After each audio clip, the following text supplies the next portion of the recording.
Hey now, welcome to the City Off Campus podcast with your two favorite hosts, Sammy Sommerfeld and Jack McFarland. So to kick off this podcast, before we jump into any sports, it's 11:30 in Iowa City right now, 11:30 a.m. It's lunchtime for Jack and I. We're pretty starving. Like, we are very hungry.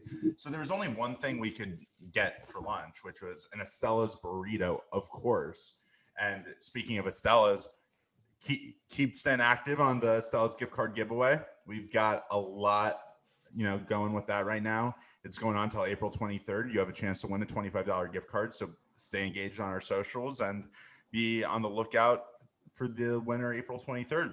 So, Jack, let's dive into what we got from Estela's first. We're going to be ranking these burritos 1 through 10. This could end up being a weekly segment the next couple of weeks where we're ranking our burritos. So, what did you pick to kick off the reviews? I got an Iowan, and I'm going to be honest. I know that there's a lot in here that I don't know. Like, there's so much in this burrito right now, and I'm so excited to eat it. Here's one thing. I did ask for no beans. We'll see if there are no beans. Okay, so I got the buff. I'm going to just show the camera real quick because, oh my God, it's hot and it's super heavy. So, dude, I think this is harder than a baseball right now. Like, it is so packed. So in the famous buff, Jack, don't take a bite yet. I saw you. I got to describe mine first. So in the buff pancake burrito, there's a pancake in the actual tortilla. Then we got eggs. We got maple syrup. We got cheese. And I got no pico, no bacon. Oh, and I think they're potatoes. So anybody who's watching their carb diets right now, this is not the burrito for you. But if you're trying to break your carb diet, go for the buff. So we're going to take a bite. I just want to show the camera real quick. I got my milk ready with the Estela's pint glass. Just have to show. We got the full Estela's going. Jack, let's take our bites. You're going to go first with the ranking.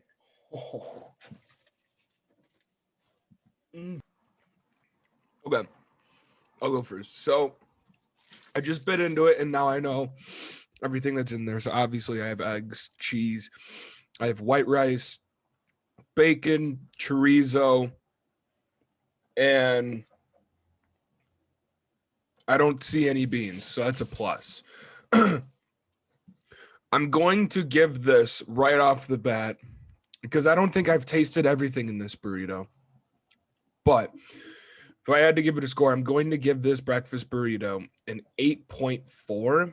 I think it's solid. I don't think there's a ton. If I could have had like some peppery sauce on there right now, like Cholula from my fridge, that could make this burrito a 10. But standing right now, it's an 8.4. It is so, there's so much like, just, I'm going to show it to the fans. Just take a look inside. And you tell me if you want that, because I don't know many people that don't, other than vegans. But it's hard to be a vegan and enjoy Estela's. Actually, they do have vegan. They have vegan options. So I'm going to show the inside of mine for the fans. So like, this is the definition of a breakfast burrito. We got the eggs, we got the pancakes, we got the maple syrup, like, and the breakfast potatoes. Like, how can you beat this? So I'm tasting it. So I've never had the buff before, actually. I'm one of the few people who is a big Estela's fan. Never had the buff. So this is my first time ever having it. I give it. This is a high ranking. It is unbelievable. You taste the potato, you taste the pancake, you taste the syrup all in one bite. I'm going 9.6. Holy shit, dude. 9.6. This is the best breakfast burrito, breakfast taco, anything breakfast with like a burrito Mexican like flair. Best I've had.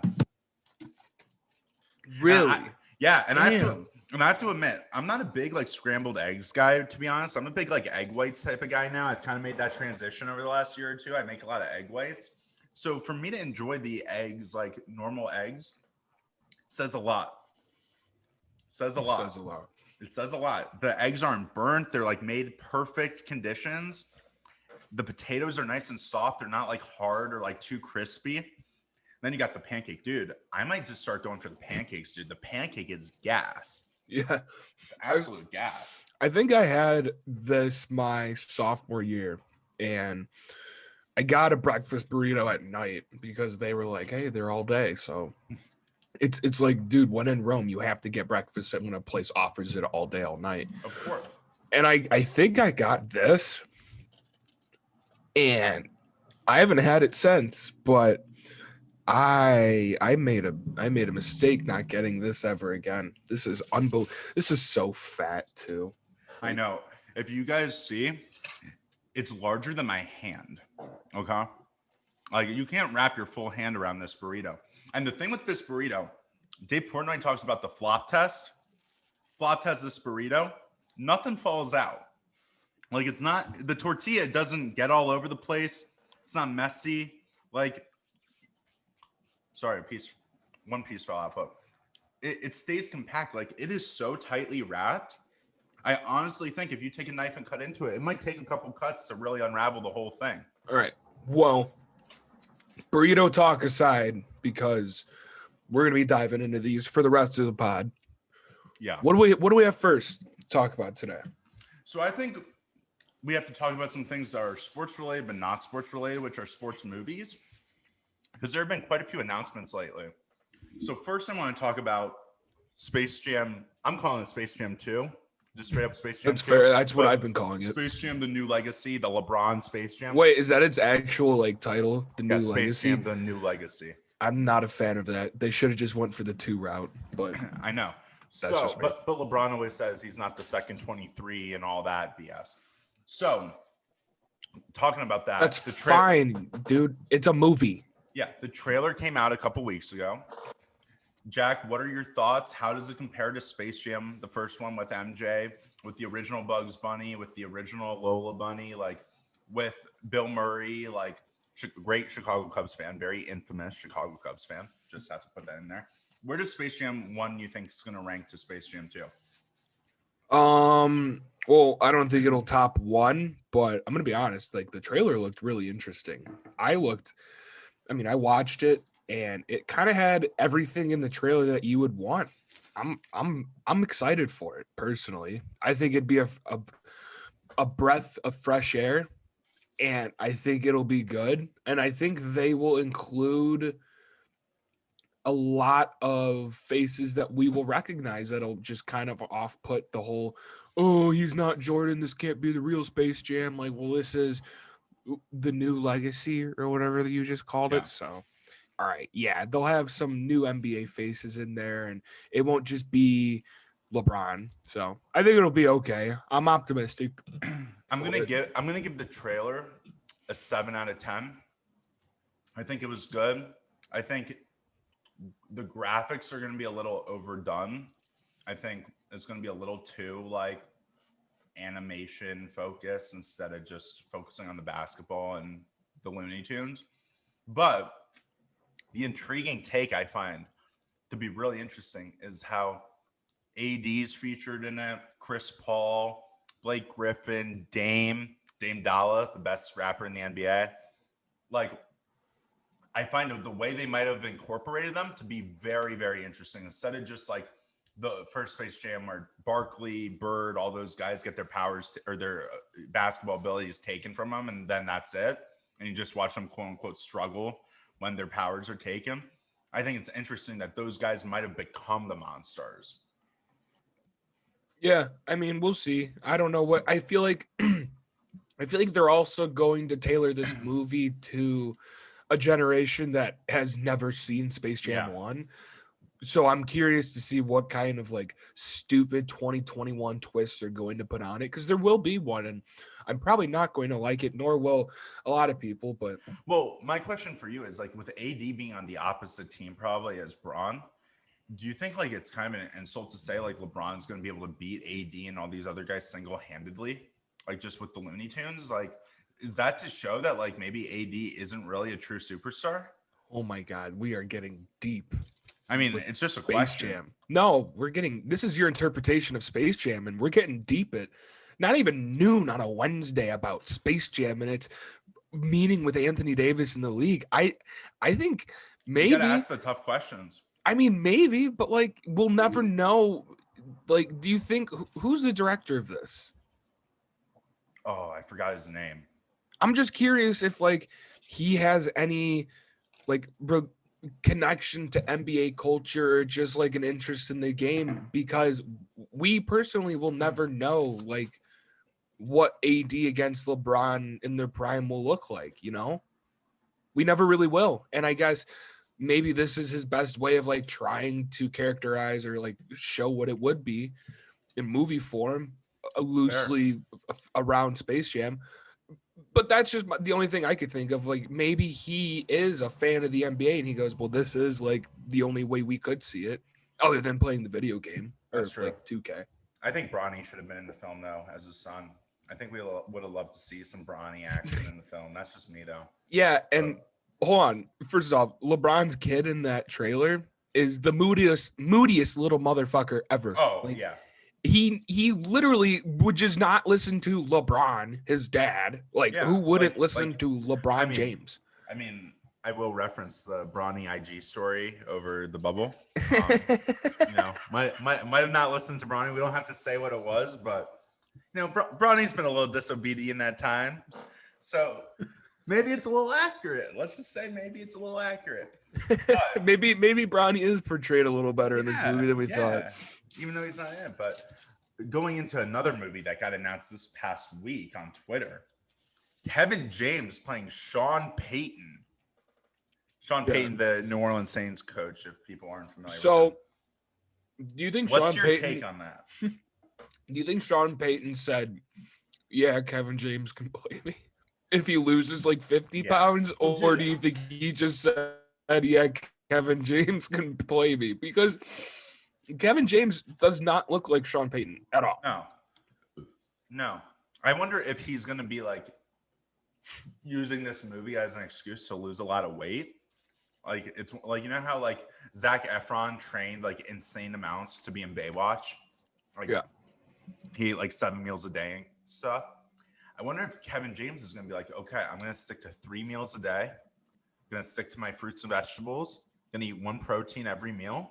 And I'm going to look like Sean Payton. Maybe it's like part of his weight loss program. That could be it. Like, hey, put a nice little wig on him with Sean Payton's little coach flow with the how he has not the hat, what's it called? The visor. Sean Payton with the Kevin visor. James is 55. Do you think he could do it? Well, I mean, he was the mall cop, Paul Blart, the mall cop, and like the mall cop, like sick. He did some pretty dope things in that movie. He had the what's the scooter thing called? I forgot. Oh, the ones that are you just like. Yeah. God, we stink. This is bad for the air. Oh my God, we're enjoying the burrito so much. I think we're just not as focused. I actually don't know, but I know it's like the handheld. You use your weight to like propel it forward. Yes. So if you can recall from Paul Blart Mall Cop, like he did tricks on that freaking scooter. Like he flew over escalators. He like literally went from like the second floor of the mall to the first floor. So he's a pretty big athlete if you think about it. Like he showed his athletic ability in that movie. So maybe showing him coaching like 6th graders when he got kicked out of the NFL for a season for Bounty Gate, like Kevin James might have it in him. But what I don't understand is how is the movie interesting to watch Sean Payton coach 6th graders? I just looked up an article right now, and Sean Payton said, listen, I'm at the age where I really don't care of like Kevin James portraying him. So I don't know. Maybe he's like, that's him saying I do care because it's some fat guy and it's just like, oh, I have no say in this. But maybe they're just going to I really feel like this is just going to be like some Disney feel-good story, and they're not going to talk about the fact that Sean Payton allowed a bounty scandal to go on, and that's why he was banned for a league, and that's why Coach Greg. Like, I don't know how much that'll be talked about, but you can, I don't know. It's weird timing because Sean Payton's like still a head coach, He's beloved now. Again, I don't think we've ever seen that. Like, this is such weird timing. I think what they should do is like focus the movie about how Sean Payton transitioned from Bounty Gate with the Saints to 6th grade Bounty Gate. I wonder if that's what it's about. Dude, this is absolutely no joke. I 100%, 99% believe that there are coaches all across the country who tell their kids, I'll give you a 24-pack of Gatorades if you freaking take out that guy's ACL. Oh, my God, yeah. Texas? Oh, I'm sure. You kidding me? Oh, there's if kids hear that they're getting like free Gatorade scoop, and they're like, oh, my God, I can make gallons of Gatorade. I'll take out anyone. Like, of course there is.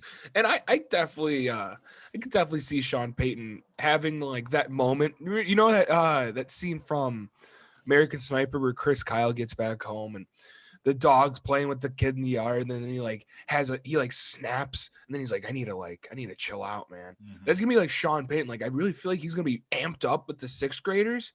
Yeah. And then he's gonna be like, dude, like these aren't 24-year-old men. Like, I can't tell them to go kill each other. And like has to like he's that guy that doesn't simplify the terminology. So like he'd be like Gruden with like double right, spider, banana, triple left cover it, blah, blah, blah, blah, blah. And just like list off this long play. And when the kids don't know it, they have to run. Like they're just running the whole practice. And they're like, what the hell? Like our coach is an NFL coach and he teaches us nothing about football. Just makes us run the whole time. Yeah. And then he gets mad. So he just calls it spider. But you know, when he's calling it during the game, he like whispers to himself, double right, spider, banana, 82, 54, blue. And like just lists the rest off because he like is that guy who's so OCD. Like he just has to say the rest or else it's not a real play. Like just can't simplify it for the 6th graders. But talking about something really simplified or something beyond like mind-boggling stupid that I saw on social media was the fact that Anthony Edwards, #1 pick for the Minnesota Timberwolves, does not know who Alex Rodriguez is. And Jack, are you there? Jack? Oh, you froze. Doesn't know who Alex Rodriguez is. And A-Rod is now going to be the owner of the Minnesota Timberwolves in a couple of years. Like, yeah. What? Yeah, hold on. I needed to look up when Anthony Edwards was born because you're younger than us. 2001. That's crazy, man. That he was just so consumed by basketball that he had no idea who A-Rod. Right. Like, A-Rod. Like, no idea who he was. At least know him for dating J-Lo. Like, come on. Something, you would think he might know him from like something sometime. Like A-Rod's been unbelievably popular for the worst and has he hit 600 at least? Yeah, he has. Yeah, it's amazing. But A-Rod's going to be a basketball owner. Which, like, I imagine when that news came out, Derek Jeter sitting in Marlins Park, overlooking the field, laughing, just like, A-Rod's trying to be me, and he can't do it. He has to buy the freaking Minnesota Timberwolves in cold-ass Minnesota 3 years from now. When I'm chilling in Miami, Marlins made the playoffs last year. Guy couldn't buy the Mets, couldn't buy the Marlins. Like, this just shows I'm greater than A-Rod because, they used to be boys and then they hated each other once they were in New York together. And, like, I love it because, like, A-Rod couldn't be shortstop for the Yankees. That was Jeter's spot. Had to move to third. Like, he's second fiddle to Jeter. Always is, always will be. So, between the Marlins and the Timberwolves, who do you think is going to win a championship first in their respective sports? Marlins. I disagree wholeheartedly with that.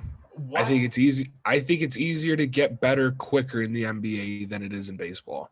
Two things. Timberwolves are in the West, and if you look at the West, doesn't look good.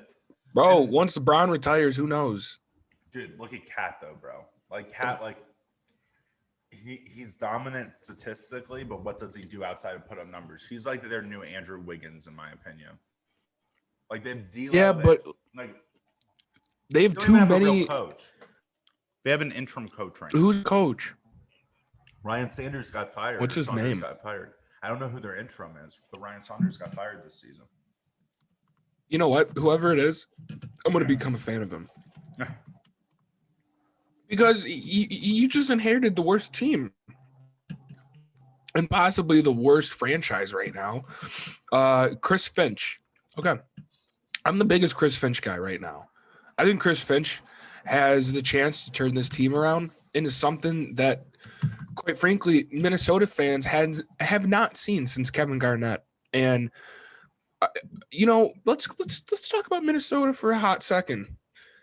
I remember the day where they took like Johnny Flynn, Ricky Rubio, and like 8 other point guards in a row for no reason.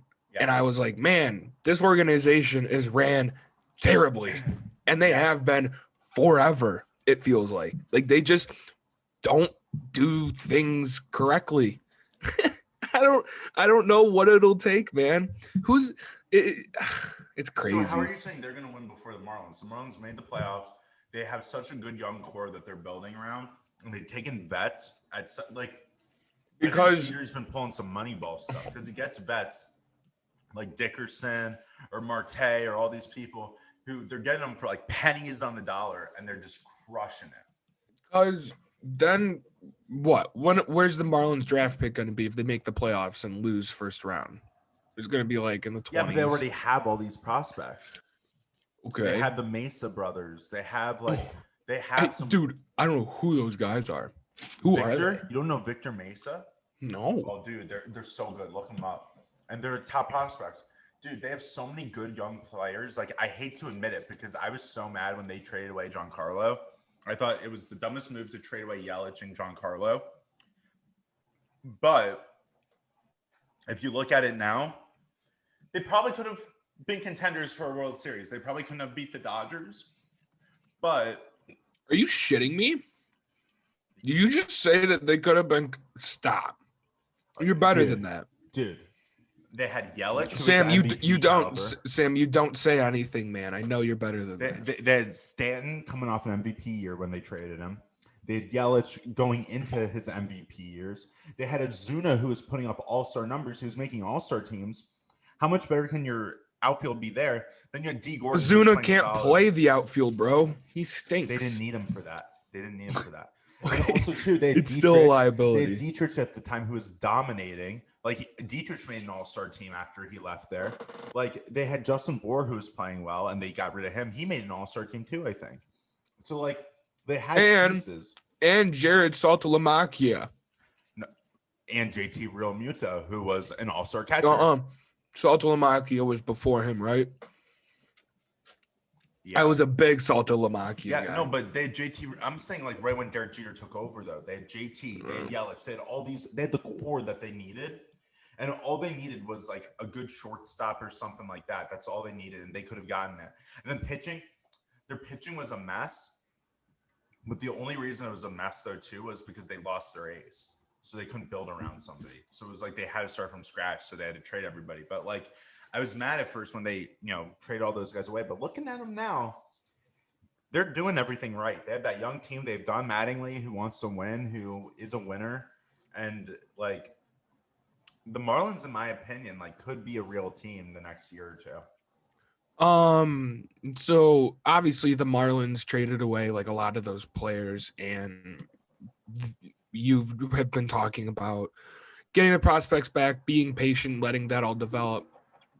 Do you think there was ever a point for the Cubs to where they should have done that with some of the players in question right now? When I say that, I mean like a Chris Bryant, a Javi, Contreras, possibly Happ, I don't know, Hayward. Do you think like there's any of those guys that you would have wished to have seen traded a little earlier that are still on roster that might have been able to kickstart this like soft rebuild that the Cubs should have done? And now you can kind of see that the Cubs, they need, like I said it, they need a lot to go their way to win a game, it feels like. And it's gone their way a couple times this year, but they really don't have a ton right now. And you've said that they need to make moves at the deadline, but what kind of moves do you think that they could have made? I think Hayward, absolutely not. Even though his batting is just, average now, where I wish he hit for us like what he did with the Braves, but his defense is too valuable to give up. Like, if you look at any analytic people, like, they're going to just say you can't trade away a cornerstone like that.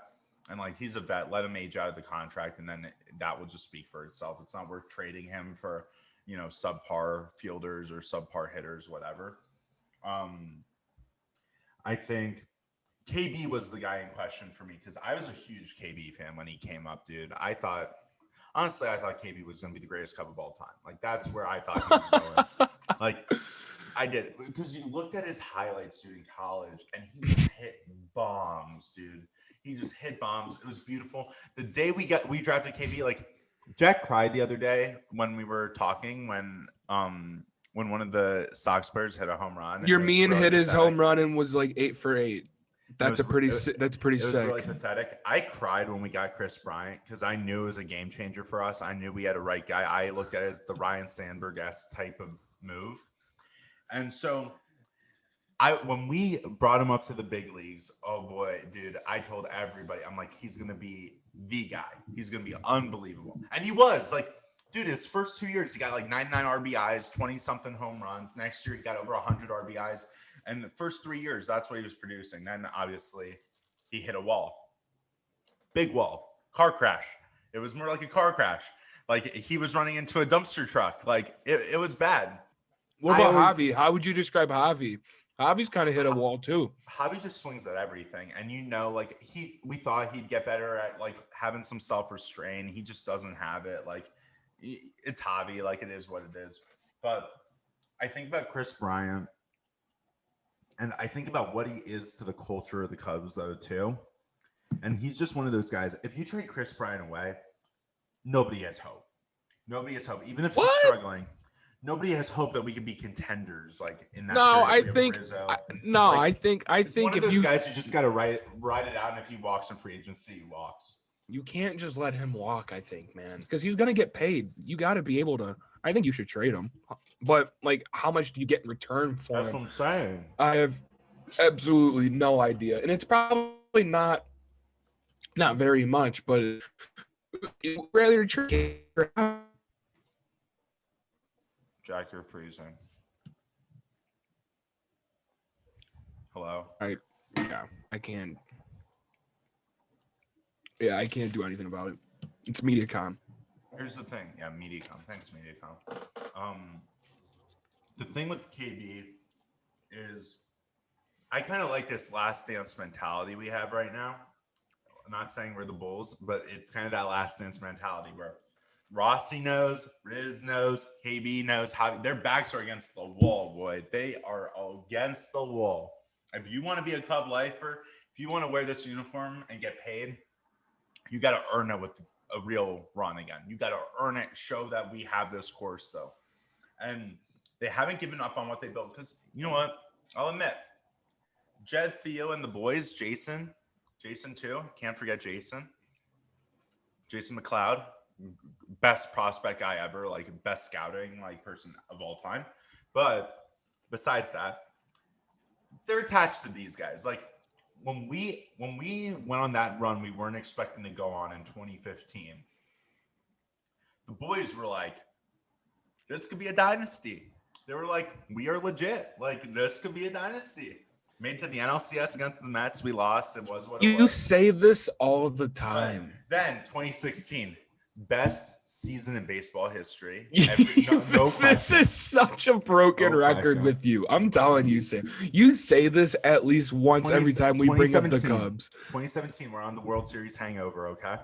And everybody's like, God, guys, get your head out of the clouds. Stop posting on IG all the time. Don't let your wives post on IG all the time, being cocky like we're going to another World Series. Just grind. And we won just off the talent that we had. We didn't win because we were that good of a team. Because we just weren't putting in the work. Because, the boys were too busy going on SNL, on all these talk shows, being kings of the city. But the next year, the boys were like, okay, we're getting back to work. Season went awful. We lost to the Rockies. It just wasn't good. It humbled us for sure. So now we're in this spot of we haven't performed up to expectations, but the boys have lost a bit of the passion to get back to where it matters because they haven't had fun. The first couple of years, it was just all fun and games. They're like, oh, we can just play. Like, we just have fun. We wear different costumes on the plane. Like this is electric. Like we're a little league team crushing the big league teams. Like that's all we were. Now the boys realize baseball's a business. They saw their buddy Kyle get traded or let him walk. They let Lester walk. Like they're like, oh shit, like they'll get rid of us now. The boys are gonna pull through. They want to be Cub lifers, and Jed would have gotten rid of all these guys by now, but he has a soft spot. It's one more season. It's this year or bust. I mean, there's also the reality that the roster sucks. That's not true. Like it sucks. The talent's there. There. We just got to debatably. It sucks, man. It's bad. It's the pitching, and the Cubs have to decide: are we going to start spending big dollars on pitching again, or are we going to actually draft real pitchers? Who's the starting second baseman for the Cubs right now? Don't tell me it's Eric Sogard. Nico? Is it Nico right now? We'll see. It's Eric Sogard. Oh, Eric Sogard. Are you shitting me? That's your starting second baseman? It's temporary. Wow. This team is bad, dude. I don't know. The thing with the Cubs, though, too, is when they first went on the run, they were the lovable losers. Nobody believed we could do it. Okay? We all thought at some point we were going to hit, a wall and be like, shit, we can only get to the NLCS and that's it. Like, we're screwed. We get to the World Series, we're going to lose. We won. And just with one championship, our standards as fans, our standards as an organization, are World Series or bust. No in between. If we make to the NLCS and we don't win, we're going to be like, that was a failed year. So the pressures of playing for the Cubs in one of the biggest markets too, and one of the best fan bases, there's a lot to that. And I think this is kind of the year where we're going to sneak into the playoffs and we're going to go on a tear. That's what I think is going to happen. This is getting clipped. And here's what's going to happen. KB's going to go on an absolute tear in the playoffs. It's going to be the most un-KB-like year in the last couple of years. And then he's going to leave and go somewhere. That's what I predict happens. I think he's not going to have enough value to be traded at the deadline. And I think his value is going to Do you think he goes out west? I think he goes out 100%. west. 100%. I think he could go to a team like the Diamondbacks. I think Diamondbacks, Padres, because they're just spending. I don't know. No. I think Padres are a team. I think the Giants could be a team. I think anywhere in the NL or AL West. I think the Angels could be a team. Actually, no, they can't be because they have Rendon. Unless with Pujols retiring, they could shift Rendon to like DH or something. Well, they could DH KB and then have Shohei pitch and hit. Actually, they wouldn't be able to DH time, so then KB would have to play left. Yeah, that wouldn't work. It's going to be interesting to see what we do. I think the hard thing with our organization right now is we don't want to jump into a full rebuild, but we're not at the place where we can just pay to contend right now. So it's just we kind of have to ride out with what we have and see where things end up. That's kind of where I think we are. But I don't think they should have traded anybody. Because if they traded somebody and Contreras or Baez or KB in the new scenery just went off and played unbelievable, people would be calling for Jed's head. They just would be. I think they already are. Nah, not yet. I'm patient. Not me. I'm patient with Jed. I trust Jed. I love Jed. And Jed we trust. That's the motto this year. And Jed we trust. The thing that I think is the biggest mistake is I think they should have gotten rid of Madden a year earlier. And they should have hired Rossi that year in 2018 or in 2019, not 2020, because I think he would have been able to rejuvenate that team with the talent we had on it. Does Ross do anything like substantial, like strategically as a manager, or is he just kind of there? I don't know. I haven't watched a Cubs game to know. I really don't. I'm going to be honest. I hope he does strategical stuff, but it feels like he's there sometimes. It does. Bro, and that's so this is my follow-up. Is it like you guys as Cub fans have been so rejuvenated with this idea of Rossi coming in after Madden, and it was like, we're gonna pick it right back up because he knows what he's doing. But Yeah, the players love him. He's a great guy. Players manager. I don't know if he's a baseball manager. And does that show that the Cubs are like complacent right now? They're like, hey, we know we're not going to be that. So we're just going to have Rossi. And he'll just be like the face that people can't get mad at. I think it's a little bit of that, but I think it's also too, if the guys get going, they know that this team could be something. Because the thing is, the pitching, what we've always done with pitching is we let it be average until the deadline. And if the team's going somewhere, they make the moves to get us the pitching we need. They've always done that in the 2015, 2016, 2017 runs. Problem is, they've had too much faith in investing low on pitchers who have had Tommy John surgery and all these injuries, and then those guys never pull through. They just stay hurt. And that's where because the thing is, you look at like the Brandon Moreau signing a few years ago. He was basically hurt the entire time as a Cub, but if he would have come back healthy, he would have been an unbelievable reliever for us. And they got him at a super cheap rate. So there are moves they made that have been gambles, but I don't fault them for it because I think they would have been worth the risk. Yeah, how long do you think it takes for the Cubs to get back, honestly, to their next window of being able to really contend for consecutive years for a World Series? Because I don't think you can see that realistically for the next, 3 or 4 years? I think it depends how we play out this year. I think it's either... That's fair. I think if we do well this year, certain guys are going to be signed back. They're going to be the core, and we're going to get some younger pieces in by trading some of the older ones. And then I think we're going to, if things go poorly and we don't even make the playoffs, full rebuild under Jed and Jason. They're going to change the team to how baseball is being played now. That's what they're going to do. They're going to look ahead and say, what do we need to win? And they're going to rebuild it. Because I think those guys are there for 10 years, to be honest. I don't think they get fired. I think Rossi gets fired in 2-3 years. That's fair. But and I think Rossi only gets fired if they lose an defendable amount of games. But I think Rossi could even be there to bring up the new group and say, here's the standard. We won a World Series.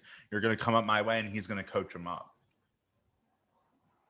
That's what I think. But hey, it's gonna be interesting to see with Rossi, man. It's gonna be interesting. It's gonna be interesting to see their next hire is, and if you can really tell if they want to contend or not with it. Yeah, I look at it and I say Theo built a masterpiece and was such a smart guy. He gave himself a 10-year window, left at 9 years, and he left before it all crumbled. The thing is if you're Theo, that's the way to do it. Say that you're going to leave at a certain amount of period, because you can either get fired earlier than that, or you're going to win and you get control of when you leave. Because I think we couldn't have Theo there anymore. I love Theo. Theo's a genius, best GM of all time. But I think Theo couldn't have rebuilt this team all over again and did what he did before. Why? What they pulled was a once-in-a-lifetime experience. Because you look at it... Yeah, until the Sox do it. The Sox are not going to win this year. The delusion among Sox fans is so unreal. Tony La Russa, I guarantee you, he's going to leave by September. He's just going to be I'm too old for this. The players don't get me. I don't get them. I just want to go drink and drive somewhere. I'm out.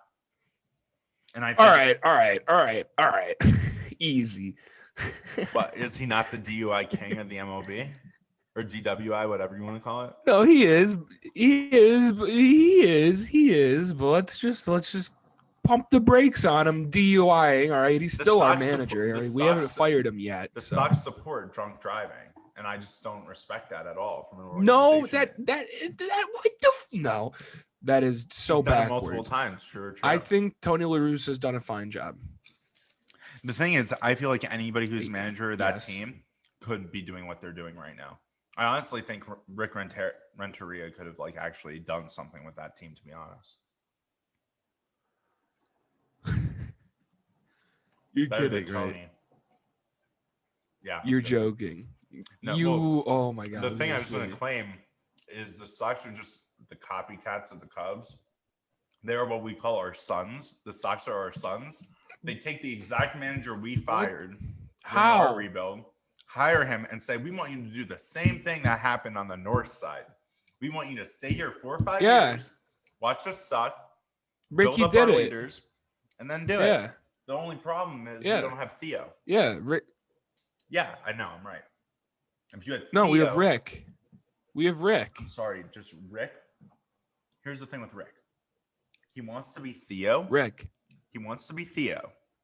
And he's just not going to get there. Did you guys make the ALCS in your first real year as a team last year? No.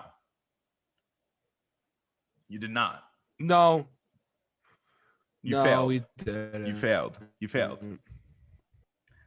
This year and last year, all the Sox fans are like, we're going to make a deep playoff run. If you want to call it that. What did you guys do last year that was so transformational? They're capable. Is Aloy playing this year? No. Yeah. No. I mean, is our guy Mike Kopech? See, here's the is he gonna be a starter? I thought he was gonna be your number one. Yeah, Mike Kopech's actually he's been lights out. Kopech's been lights out. Is he gonna be? The Sox are without 3 star. Yes, the Sox have been without 3 or 4 starters since the beginning of the season, and I don't know many other clubs in the MLB that are without 3 or 4 starters. What have I said about the Sox? The Sox. They can't stay healthy. It doesn't. That's not a thing. There's no trend to staying healthy. It's just that's not a thing. It's the Sox are literally. They're the one team people say that's are just the team that if we were healthy, we'd be this good, and then they're never healthy in some aspect of the team. Oh, they've started the season without 3 or 4 starters, and then they've still been average. So I'm optimistic. I'm not concerned. But it's just so there's so many. How are you gonna? No, be able to they win? will be, dude. They're gonna be healthy. It just takes time. And what stinks is Tony bringing Mark McGuire in to get the boys all juiced up and stuff before. Yes. Playoffs? Yes. Definitely. It's the only way you will stay healthy. That's the only way. And I just want to ask look, you, I'm not concerned at all about the Sox. I'm not concerned. Okay. Well, I want to ask you about something that's been talked about a lot. We have the NFL draft in a couple of weeks.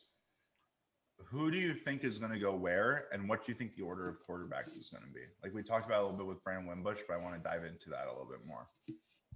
Not the one quarterback we think, but the order. It's going to go Trevor Lawrence 1 to Jacksonville. Then it's going to go Zach Wilson 2 to the Jets. Then it's going to go. I really think it's going to go Justin Fields 3 to San Fran. And then I think Atlanta either trades out of 4 or they take Trey Lance. If they trade out, I could 120% see Denver trading up to 4.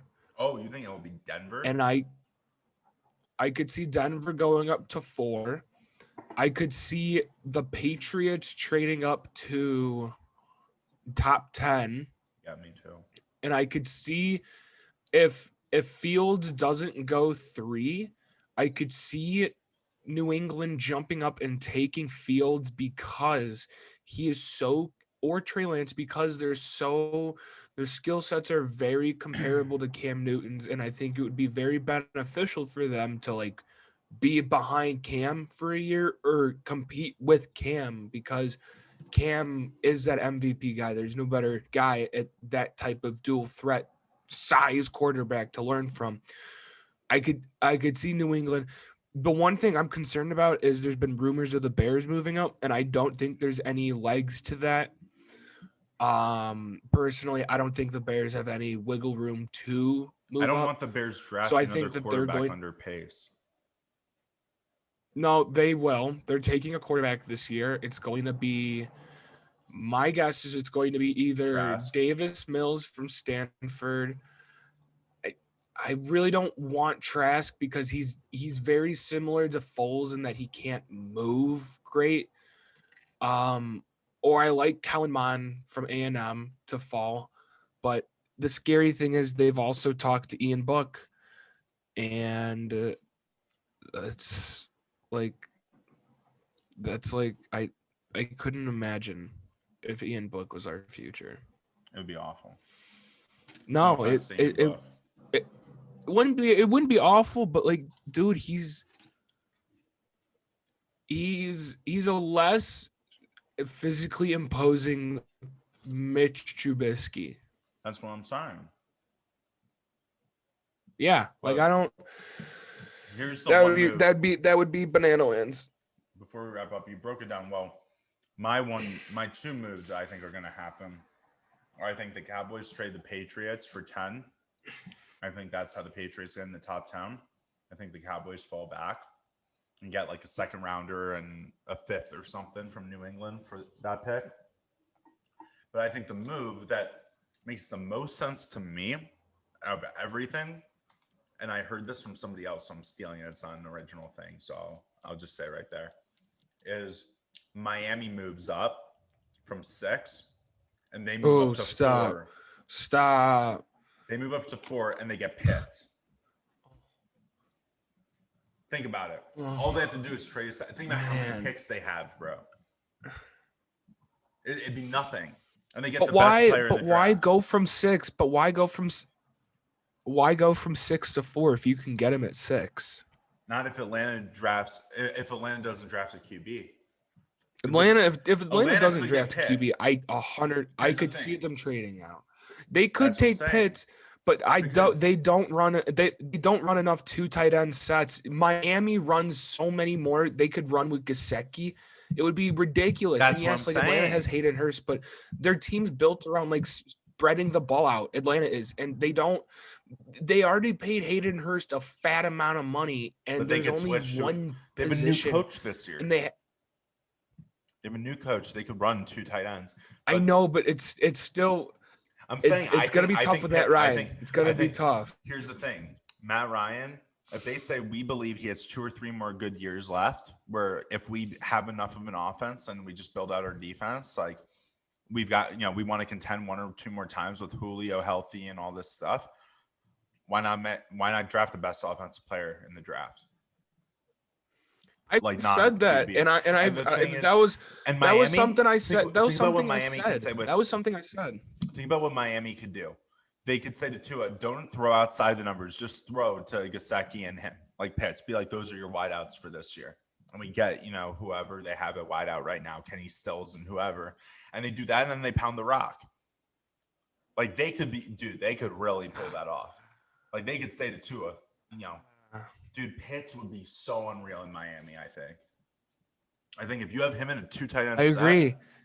It would be unreal. So I think, and the Dolphins, dude. I just don't think Pitts. I don't think Pitts will go that early. I think Pitts will go that early, but he will. I think he's the best player in the draft, but I don't think he'll go that early. I think there's going to be so many quarterback hungry teams this year. It's going to go 1, 2, 3, 4 in my opinion. Like I don't think there's any way around it. I think there's only one quarterback that Atlanta takes, and that's Justin Fields. I think that's the only one they take. I don't think they take Mac Jones. I don't think they take Trey Lance. I think they take Justin Fields, and that's it. I could definitely see them taking Trey Lance. Because 1, he's so athletic. 100%. Also, 2, Justin Fields is the hometown kid, dude. So think about if you market, he's from Kennesaw, Georgia.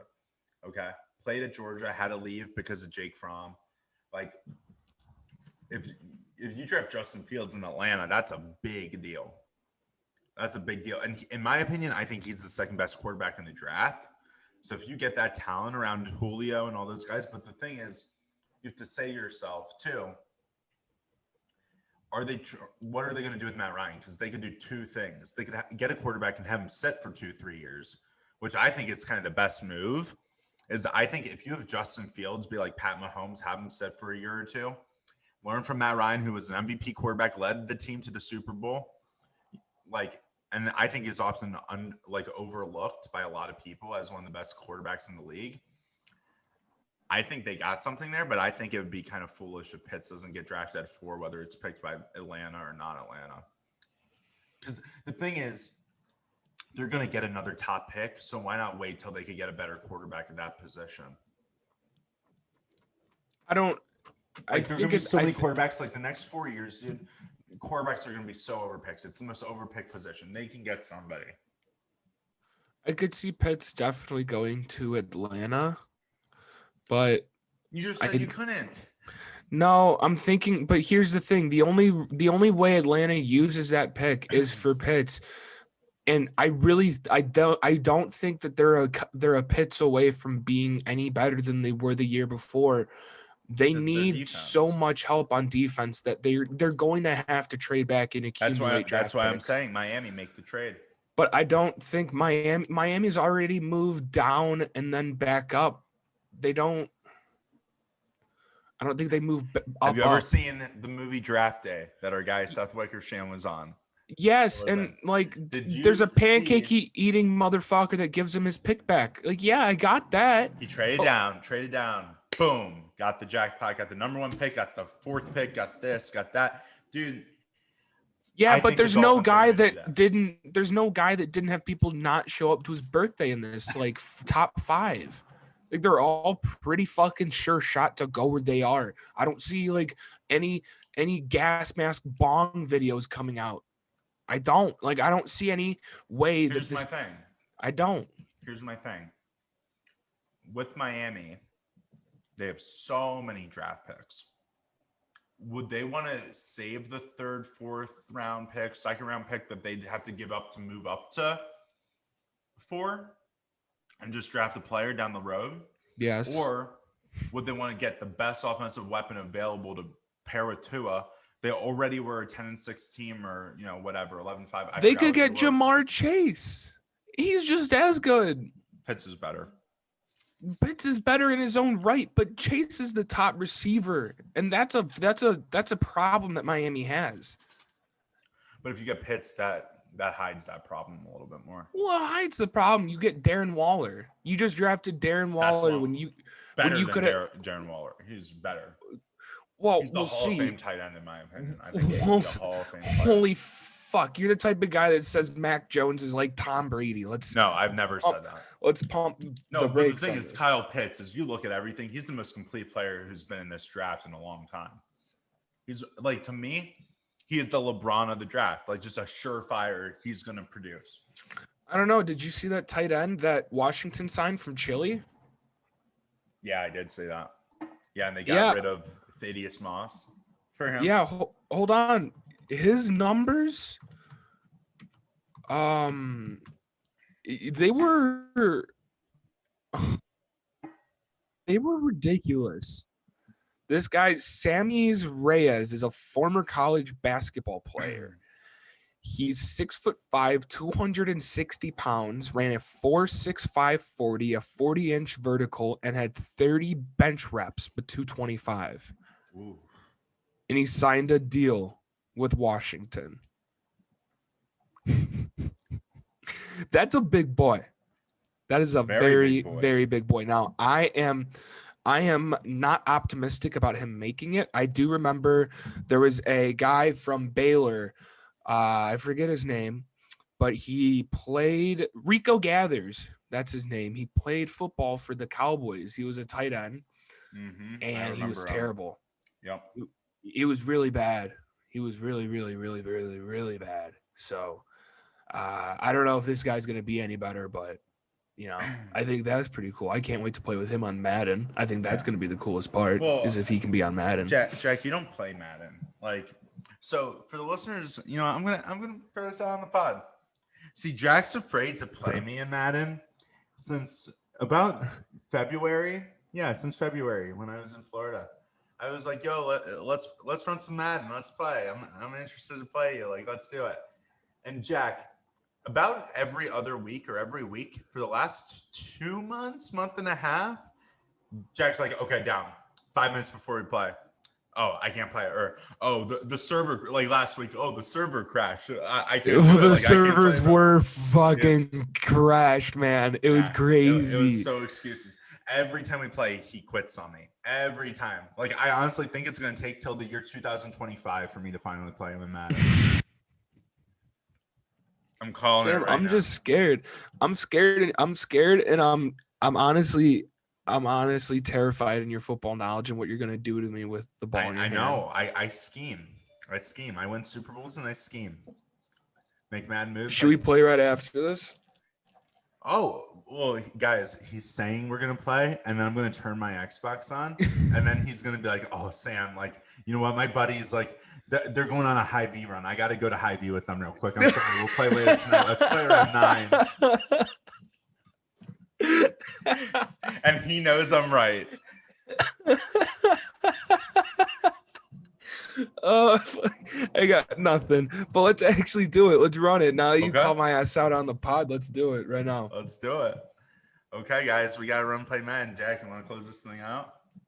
Yeah, I got nothing else. And I'm just going to be honest, guys. This burrito that I just mashed was absolutely unreal. Like, I can't say this enough. I'm absolutely full. I'm stuffed. Thank you so much to Estela's. Like, that was absolutely killer. And like Sam started with, be on the lookout for the giveaway. Like we've said, it is ending April 23rd, correct? Yep. So be on the lookout for that. As always, not the same time, same place. We will see you guys later.